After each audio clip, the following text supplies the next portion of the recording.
తల్లి హఠాన్మరణంతో అనాథలైన ఇద్దరు ఆడపిల్లలు. కాళ్ల నడుమ నుండి రక్తం అమాంతంగా రావడంతో స్పృహ కోల్పోయిన కూతుర్ని చూసి భుజాలపైన ఎత్తుకుని పరుగులు పెట్టిన ఓ తండ్రి ఆవేదన. ఇంతకీ కూతుర్ల కోసం ఆ తండ్రి ఏం చేశాడు? ఒసేయ్, అంట్లు తోమడం అయ్యిందా? అయ్యగారి బట్టలు ఉతకాలి. త్వరగా ఆ పని ముగించుకొని ఇక్కడికి వచ్చి చావు. పంకజం కేకతో ఉలిక్కిపడ్డ గంగ, అలాగే అమ్మగారు. ఇదిగో 5 నిమిషాలే, వచ్చేస్తున్నా అంటూ భయాంతనం గొంతుతో నింపుకొని చెప్పింది. ఛీ, ఈ పనిపిల్లతో చస్తున్నా. ఉత్తి పని దొంగ ఎక్కడ ఉంటే అక్కడే గంటలు గంటలు సమయం వృధా చేస్తుంది. మళ్ళీ దీని ముఖానికి రోజు అన్నం కూర ఇచ్చి పంపాలి. నెల నెల జీతం ఏదో ఐఏఎస్ ఆఫీసర్లాగా 1వ తారీఖున ఇచ్చేయాలి. ఈయనకి చెప్తే వినరు. వేరే పనిపిల్లను చూడమంటే అస్సలు పట్టించుకోరు. ఇంకెన్ని రోజులు వేగాలో అంటూ ఉండగా గంగ పెరట్లోకి వచ్చింది. వచ్చావా తల్లి, ఇదిగో ఈ బట్టలు ఉతుకు అని దాదాపు 20 జతలు చూపించి గతవారం బట్టలు సరిగ్గా ఉతకలేదని ఆయన చెప్పారు. కంచాలు కంచాలు మెక్కుతావు కదా, కాస్త ఆ జీన్స్ ప్యాంటు బ్రష్లతో బాగా రుద్దు. త్వరగా పూర్తి చేసి వంటగదిలోకి వచ్చేయ్. మళ్ళీ పిల్లలు వచ్చే సమయం అవుతుందని వెళ్ళిపోయింది పంకజం. గంగ బట్టలు ఉతకటం మొదలుపెట్టింది. ఎందుకో ఉన్నట్టుండి కడుపులో నొప్పి ప్రారంభమయ్యింది. భరించలేని నొప్పి ఆగబట్టలేక అక్కడి నుంచి లేచి హాల్ రూంలోకి వచ్చి టీవీ చూస్తున్న పంకజం దగ్గరకు వెళ్ళి, అమ్మా, కడుపు నొప్పిగా ఉంది. ఏదైనా మందు బిళ్ళ ఉంటే ఇవ్వండి. తట్టుకోలేకపోతున్నానని ప్రాధేయపడింది. ఏంటే, కడుపు నొప్పి అని సాకులు చెప్పి ఇవాళ పని చెయ్యకుండా ఇంటికి వెళ్ళాలనుకుంటున్నావా? అదేమీ కుదరదు.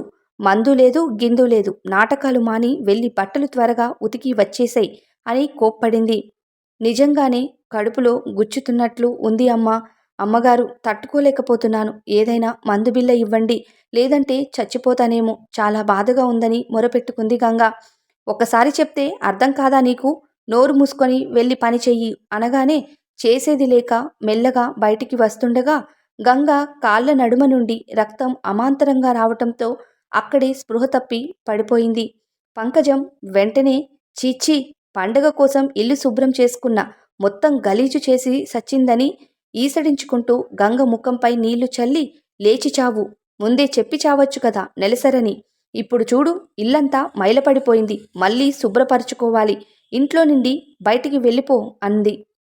ఇక గంగ, అమ్మగారు, నిలబడలేను. ఎందుకో కడుపులో చాలా నొప్పిగా ఉంది. ఏంటో నీ ఉద్దేశం? నిన్ను ఎత్తుకొని నేను బయటికి తీసుకెళ్ళమంటావా? చాలు చాలు, నీ వేషాలు ఆపి పద, బయటికి పద. నేను ఇల్లు శుభ్రం చేసుకోవాలి. గంగ నిలబడలేక నెమ్మదిగా ప్రాకుతూ ఇంట్లో నుండి పెరట్లోకి వెళ్ళింది. కానీ ఇంటికి ఎలా వెళ్ళాలి? రక్తస్రావం అవుతూనే ఉంది. అమ్మా, అమ్మా, కాస్త గుడ్డపీసు ఉంటే ఇవ్వండి. రక్తస్రావం ఎక్కువగా అవుతుంది. ఇలాగే ఇంటికి వెళ్ళలేను. కాస్త మా అయ్యకి ఫోన్ చెయ్యండి అని దీనంగా అడిగింది గంగ. సరే సరే, అక్కడే చావు. నేను ఫోన్ చేసి చెప్తాన్లే. గంగ వయసు 16.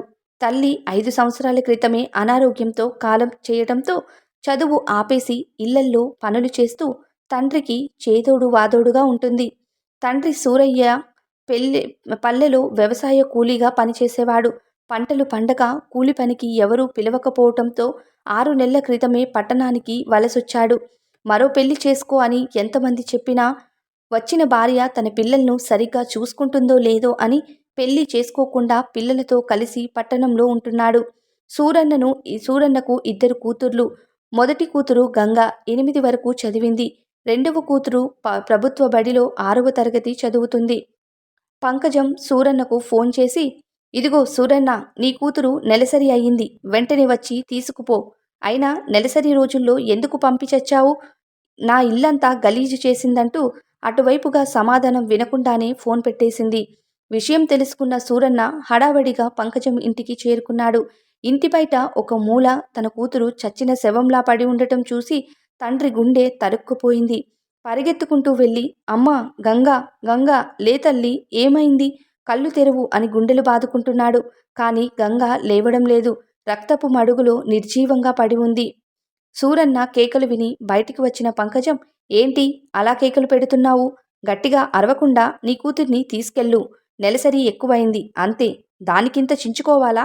పద పద నీ కూతుర్ని ఎత్తుకొని బయటికి వెళ్ళు. నేను ఇల్లు శుభ్రం చేసుకోవాలి. అమ్మా ఒక 50 రూపాయలు ఉంటే ఇవ్వండి. పాపను ఆటోలో ప్రభుత్వ ఆసుపత్రికి తీసుకుని వెళ్తాను. నాకెందుకో అనుమానంగా ఉంది. ఎక్కువగా రక్తస్రావం అయ్యింది. నాకెందుకో అనుమానంగా ఉంది. ఎక్కువ రక్తస్రావం అయ్యింది. స్పృహ కూడా తప్పిందని అడిగాడు సూరన్న. నా దగ్గర చిల్లర లేదు. 2000 రూపాయల నోటు ఉంది. బయటికి వెళ్ళి ఎవరినైనా అడిగి తీసుకెళ్ళు. ముందు ఇక్కడి నుండి వెళ్ళండి అంటూ అంది పంకజం. చేసేది లేక కూతుర్ని భుజాన వేసుకొని బయటికి వచ్చాడు సూరన్న.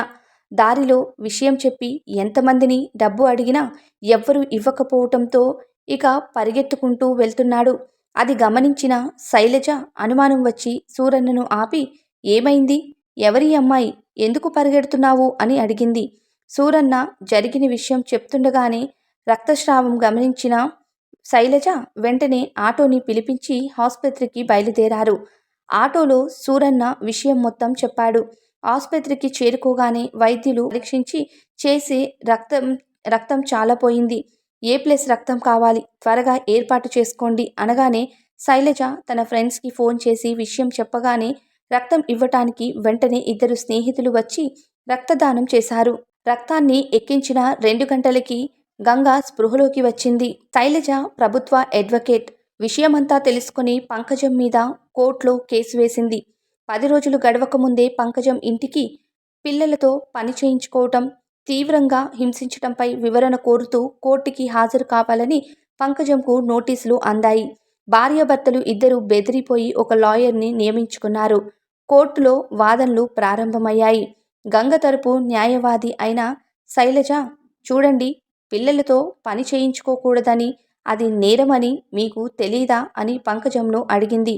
తెలుసండి, నాకెందుకు తెలీదు. అయినా గంగ వయసు 24 ఏళ్ళు అని సూరన్న చెప్పాడు. అందుకే పనిలో పెట్టుకున్నాము అంటూ బదులిచ్చింది పంకజం. గంగను చూస్తే మీకు ఆ పిల్ల వయసు కనిపెట్టలేకపోయారా? ఏమోనండి, కొంతమంది ఎక్కువ వయసున్న చిన్నపిల్లల్లాగా ఉంటారు కదా.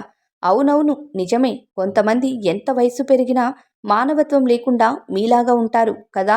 అలాగేనా? ఏమంటున్నారు మీరు అంది పంకజం. ఉన్నదే అంటున్నా. అసలు మీరు స్త్రీ అనే విషయాన్ని మరిచారా? కనీసం చిన్నపిల్ల అని కూడా చూడకుండా బండెడు చాకిరీ చేయించుకుంటూ గంగకు నెలసరి వచ్చి బాధపడుతూనే కనీసం శానిటరీ ప్యాడ్ని కూడా ఇవ్వలేదు. ఆ అమ్మాయికి ఎక్కువగా రక్తస్రావం అయ్యి ఇంట్లో పడిపోతే ఇంటి నుండి గెంటేసి మూలన పడేశారు. తండ్రి వచ్చి ఆసుపత్రికి డబ్బు అడిగితే లేదన్నారు. స్త్రీగా పుట్టినందుకు సిగ్గుపడండి.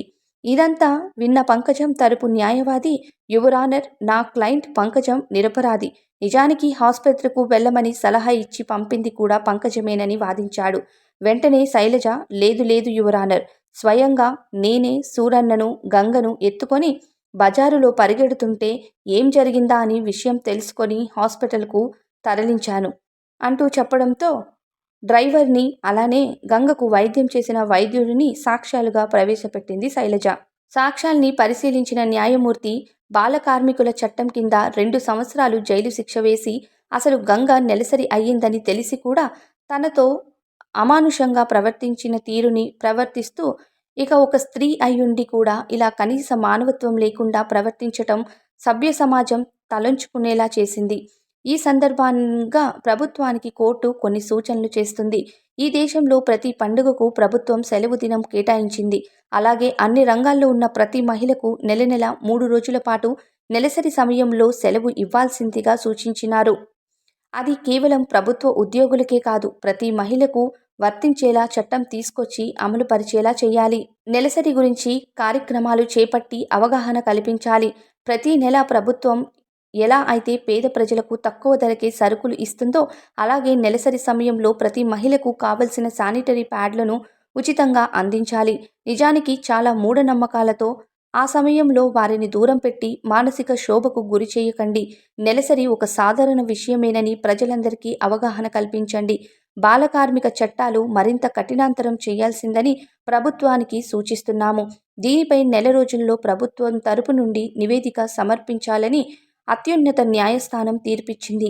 కోర్టు ఇచ్చిన సూచనలను పరిగణలోకి తీసుకొని ప్రభుత్వం బాలకార్మిక చట్టాలను కఠినాంతరం చేయటానికి కమిటీ వేసింది. నెలసరి రోజుల్లో దేశ మహిళలందరికీ 3 రోజుల పాటు సెలవు దినంగా ప్రకటించడమే కాకుండా ఆ సమయంలో వారికి అవసరమైన శానిటరీ ప్యాడ్లను మరియు బలంగా ఉండటానికి అవసరమైన తినుబండారాలను ఉచితంగా ఇచ్చే ఏర్పాట్లు చేసింది. ఆ కేసు ద్వారా దేశ ప్రజలందరికీ తెలిసిన గంగకు అపూర్వమైన మద్దతు లభించింది. ప్రభుత్వమే గంగను ఆధీనంలోకి తీసుకొని తన భవిష్యత్తు మొత్తం మేమే చూసుకుంటామని ప్రకటించడంతో ప్రజలంతా హర్షం వ్యక్తం చేశారు. దీనికి కారణమైన శైలజను పదోన్నతి కల్పిస్తూ ఇక ఉత్తర్వులు జారీ చేశారు. ఈ కథ ఒక గంగ కోసం కాదు. ఎంతోమంది ఆడపిల్లలు స్కూల్స్, కాలేజీల్లో, ఆఫీసుల్లో తీవ్ర ఇబ్బంది పడుతున్నారు. కొంతమంది నెలసరి గురించి మాట్లాడటానికి కూడా సంకోచిస్తున్నారు. నెలసరి అంటే ఏదో పాపం కాదు. అలా అని ఏదో తప్పు అని కాదు. అది సాధారణమైన విషయమని అభిప్రాయం చాలామందికి అర్థం చేసుకోవాలి.